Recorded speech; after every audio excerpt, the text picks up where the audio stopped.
श्री शिवाय नमस्तुभ्यम हर हर महादेव। दोस्तों, आप सभी लोग जानते हैं कि 26 अगस्त 2024 को है सोमवार की अष्टमी। जी हां दोस्तों, वही सोमवार की अष्टमी जिसका आप लोग बहुत बेसब्री से इंतजार करते हो, क्योंकि साल में सिर्फ 2 से 3 ही या 3 से 4 ही सोमवार की अष्टमी पड़ती है। और दोस्तों, इस बार की जो सोमवार की अष्टमी है वो बहुत ही ज्यादा खास है, क्योंकि इस बार सोमवार की अष्टमी के दिन पर ही जन्माष्टमी का दिन भी पड़ रहा है। मतलब कि भगवान शिव जी के साथ में भगवान कृष्ण जी के जन्म का दिन भी रहा है। तो दोस्तों, इस बार की सोमवार की अष्टमी तो आप जितना उसे बड़ा महत्व कहोगे भाई उतना ही कम है। इस बार की सोमवार की अष्टमी सोने पे सुहागा वाला दिन है, इसलिए दोस्तों और सोमवार की अष्टमी आती है उनका तो महत्व बड़ा होता ही होता है, पर इस बार की सोमवार की अष्टमी का महत्व बड़े से भी बड़ा है। इसलिए इस बार की सोमवार की अष्टमी को आप अपने हाथ से बिल्कुल मत जाने देना। और दोस्तों, इस दिन आप लोगों को एक गुलाब की पंखुड़ी वाला उपाय जरूर करना है। और दोस्तों, हम आपको बता दें, ये वीडियो या ये उपाय रूप से माताओं बहनों के लिए, नारियों के लिए है। पुरुष लोग भी इस उपाय को कर सकते हैं, पर पंडित जी ने विशेष रूप से इस उपाय को सिर्फ नारियों को करने के लिए यहां पर बोला हुआ है। अगर कोई माता बहन ऐसी है जिसको ऐसा लगता है कि उसके जीवन में दुख और परेशानियां बिल्कुल आती ही जा रही हैं, दुख और परेशानियां खत्म ही नहीं हो रही हैं, या कोई माता बहन ऐसी है जिसको खुद से जुड़ी हुई कोई परेशानी हो रही हो, चाहे धन से जुड़ी हुई हो रही हो, चाहे शरीर में रोग और बीमारी से जुड़ी हुई हो रही हो, चाहे किसी भी की आपको मतलब नारी को मतलब कि माताओं बहनों को अगर किसी भी प्रकार की समस्या है, किसी भी प्रकार का दुख है, तो वो ये एक गुलाब की पंखुड़ी वाला उपाय कर सकती है और इस उपाय का फल ले सकती है। दोस्तों, ये उपाय ज्यादा लोगों को पता नहीं है और आप सभी लोग जानते हो जो उपाय ज्यादा लोगों को नहीं पता है। और जो लोग इस उपाय को कर लेते हैं भाई, उनको इस उपाय को करने का फल बहुत ही जल्दी और बहुत बड़ा होकर मिलता है। इसलिए विशेष रूप से इस वाले उपाय को सिर्फ और सिर्फ माताओं बहनों को करना है। तो चलो हम जान लेते हैं कि इसको आखिर आपको कहां पर करना है, और सुबह करना है कि शाम को करना है। तो देखो, ये बात तो हमने आपको बता दी कि ये वाला उपाय सिर्फ और सिर्फ माताओं बहनों के लिए है, उनकी दुख और परेशानी को दूर करने के लिए है, उनकी मनोकामना को पूर्ण करने के लिए। ठीक है, ये बात आप समझ गए। उसके बाद में ये वाला जो उपाय है, ये आप सोमवार की अष्टमी के दिन मतलब 26 अगस्त के दिन सुबह करोगे कि शाम को करोगे। तो देखो, ये वाला उपाय आप सुबह भी कर सकते हो और शाम को भी कर सकते हो, पर सोमवार की अष्टमी के दिन का जो सुबह का समय होता है उसका बड़ा ही विशेष महत्व, इसलिए अगर आप इस उपाय को सुबह के समय करोगे तो ज्यादा बेहतर होगा। इसके बाद में दोस्तों, ये वाला उपाय हमें कहां पर करना है? ये वाला उपाय आपको अपने ही घर के पास में जो शिव मंदिर है वहां पर करना है। आप लोगों में से बहुत सारे लोग अभी ये भी प्रश्न करेंगे, क्या हम इस उपाय को अपने ही घर के पास में जो शिव मंदिर है वहां मतलब अपने ही घर में जो शिवजी के शिवलिंग विराजित है उस पर नहीं कर सकते? नहीं, उस पर नहीं कर सकते हो। इस उपाय को आपको शिवजी के मंदिर में जाकर ही करना पड़ेगा। तो भाई, करना क्या है और इस उपाय की सामग्री क्या है?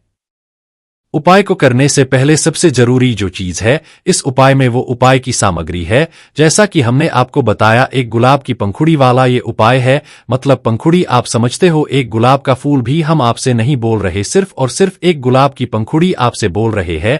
मतलब कि इस उपाय का महत्व आप समझ भी नहीं सकते कितना बड़ा होगा है ना। तो भाई, इस उपाय की सामग्री सबसे पहले सुन लो। तो देखो, उपाय के नाम में आपको एक चीज तो समझ आ गई कि भाई, इस उपाय में हमें एक गुलाब की पंखुड़ी की यहां पर आवश्यकता तो पड़ने ही वाली है।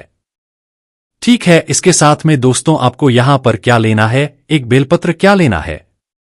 एक बेलपत्र लेना है। देखो, बेलपत्र आप खुद से लेकर आओगे तो ज्यादा अच्छा लगेगा, तो ज्यादा आपको उपाय का फल मिलेगा। और कई सारे लोग क्योंकि ऐसा कमेंट करते हैं कि अगर हमें बेलपत्र ना मिले तो हम क्या करें?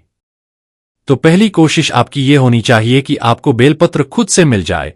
पर अगर नहीं भी मिल पाती है, आप उपाय को एकदम से सुनते हो, तो उस जगह पर आप मात्र एक ही काम कर सकते हो कि शिवजी के मंदिर जा रहे हो, जिस शिव मंदिर में जा रहे हो, जिस शिवलिंग के पास में जा रहे हो, उसी शिवलिंग पर से एक बेलपत्र अपने उपाय के लिए आप लोग ले सकते हो और उसको धोकर फिर में प्रयोग कर सकते हो। पर पहली कोशिश क्या होगी कि आप खुद से खरीद कर लेकर आओ बेलपत्र, या तो वृक्ष से तोड़कर लेकर आओ। पर सोमवार की अष्टमी के दिन बेलपत्र मत तोड़ना, उस दिन नहीं तोड़ी जाती है। उसके बाद में दोस्तों, अब जो अगली बात आती है, अगली सामग्री क्या है? अगली सामग्री है एक चावल का दाना। कितना?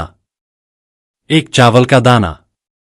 जो एक चावल का दाना आप लोग इस उपाय में प्रयोग करोगे दोस्तों, वो दाना टूटा हुआ नहीं होना चाहिए, वो कटा पीटा नहीं होना चाहिए, वो दाग वाला नहीं होना चाहिए, वो साबुत होना चाहिए। कितना दाना चाहिए? मात्र एक चावल का दाना साबुत होना चाहिए। इस बात का ध्यान रखना, आपको ये चावल का दाना अपने ही घर के रसोई घर से लेना है, कहीं बाहर से नहीं लेना है। एक चावल का दाना आप लोगों को साबुत वाला उठा लेना है। तो उपाय की सामग्री में क्या है? सबसे पहले एक बेलपत्र, एक चावल का दाना और एक गुलाब की पंखुड़ी। एक गुलाब का फूल भी नहीं चाहिए, हमें एक गुलाब की पंखुड़ी चाहिए। अब अगर आप ये कहोगे कि भाई हमें गुलाब का फूल ना मिले, गुलाब की पंखुड़ी ना मिले, तो हम क्या करें? तो देखो, तो आप लोगों के लिए कुछ नहीं कर सकते, क्योंकि हम आपको उपाय कुछ समय पहले ही बता रहे हैं। इसलिए आप लोग गुलाब का फूल की आराम से कर सकते हो और हमें सिर्फ एक गुलाब की पंखुड़ी चाहिए। भले ही आप एक गुलाब का फूल लेकर आओगे, पर उसमें से सिर्फ और सिर्फ एक गुलाब की पंखुड़ी तोड़ेंगे, क्योंकि पंडित जी ने जो उपाय में बताया है वो गुलाब की पंखुड़ी का ही विशेष यहाँ पर महत्व बताया हुआ है ना। तो भाई, एक बेलपत्र, एक चावल का दाना और आपकी गुलाब की पंखुड़ी, आपको ये तीन चीजें उपाय में यहाँ पर काम आने वाली है। और ये तीन चीजों का आपको विशेष रूप से पहले से तैयार करके रखना है, ठीक है? अब भाई, आप चाहे सुबह उपाय कर रहे हो चाहे शाम को कर रहे हो, उपाय की विधि एक सी रहेगी, उसमें कोई भी बदलाव रहेगा। पर दोस्तों, आप जब भी उपाय करो, चाहे सुबह करो चाहे शाम को करो, अपने साथ में कुछ पूजन सामग्री जरूर लेकर जाना। जैसे सुबह के समय जा रहे हो, वैसे भी सोमवार का दिन रहेगा, अष्टमी का दिन रहेगा, जन्माष्टमी का दिन रहेगा, तो आप लोग वैसे भी कुछ ना कुछ पूजन सामग्री तो जरूर लेकर जाओगे ही जाओगे है ना। तो भाई, जो भी पूजन सामग्री आप लेकर जा रहे हो, एक लोटा जल, जो भी पूजन सामग्री है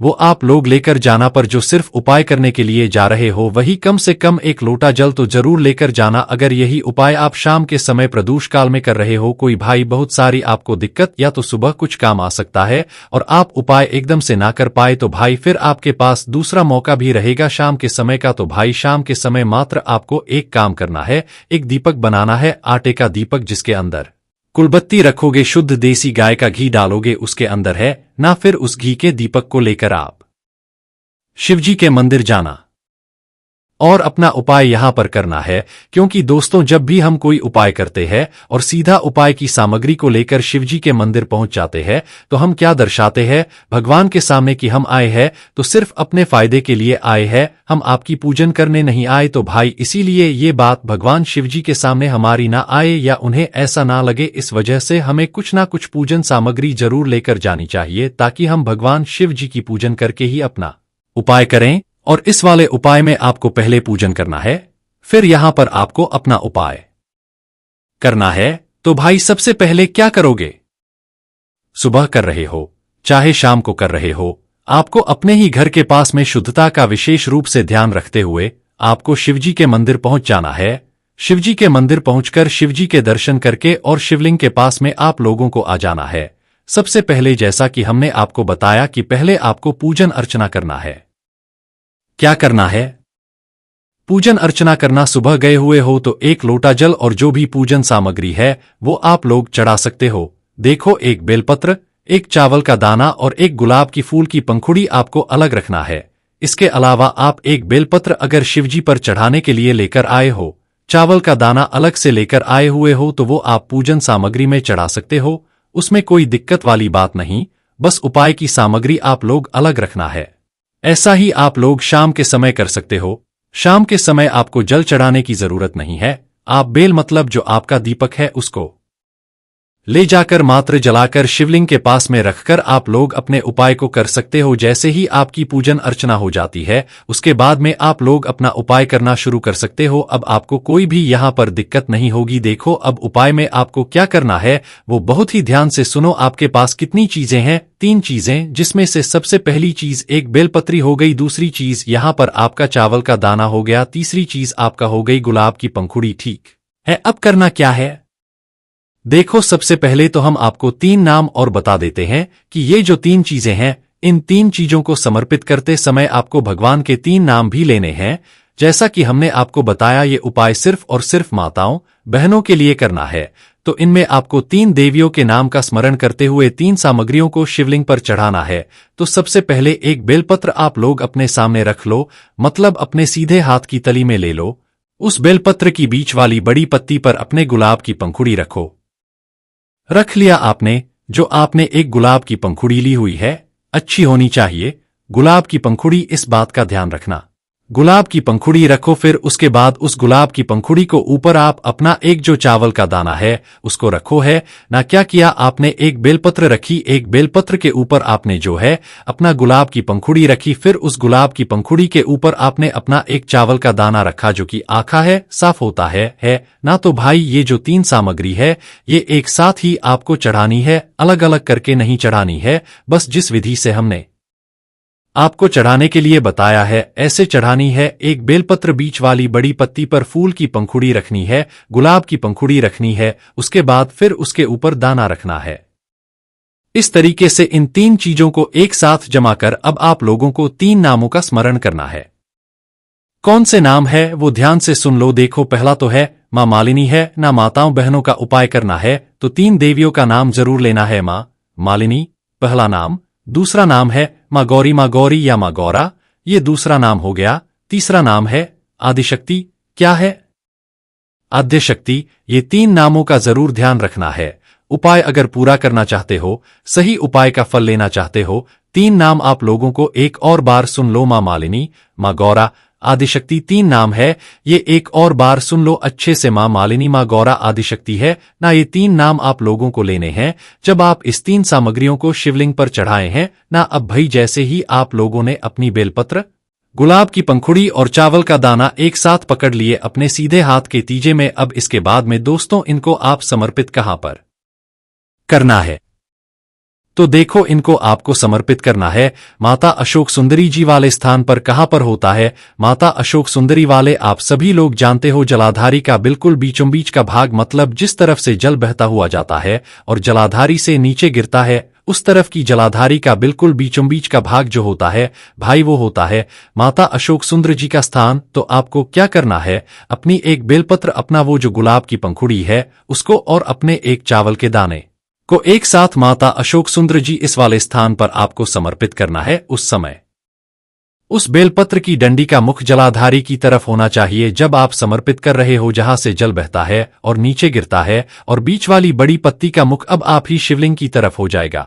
तो बेलपत्री का ध्यान रखना, बाकी और किसी चीज की यहां पर दिक्कत नहीं है। तो अपनी एक बेलपत्र, एक गुलाब की पंखुड़ी और एक चावल के दाने को एक साथ समर्पित आप लोगों को करना है माता सुख सुंदरी वाले स्थान पर। और समर्पित करते समय ही आपको क्या बोलना है, मां मालिनी, मां गौरा, आदिशक्ति 3 नामों को जैसे ही आप स्मरण कर लेते हो, आप इन तीनों चीजों को वहां पर एक साथ समर्पित कर देना। माता अशोक सुंदरी वाले स्थान पर जैसे ही समर्पित करते हो दोस्तों, उसके बाद में वहीं पर पास में ही बैठे रहना और भगवान से हाथ जोड़कर आप विनती करना है।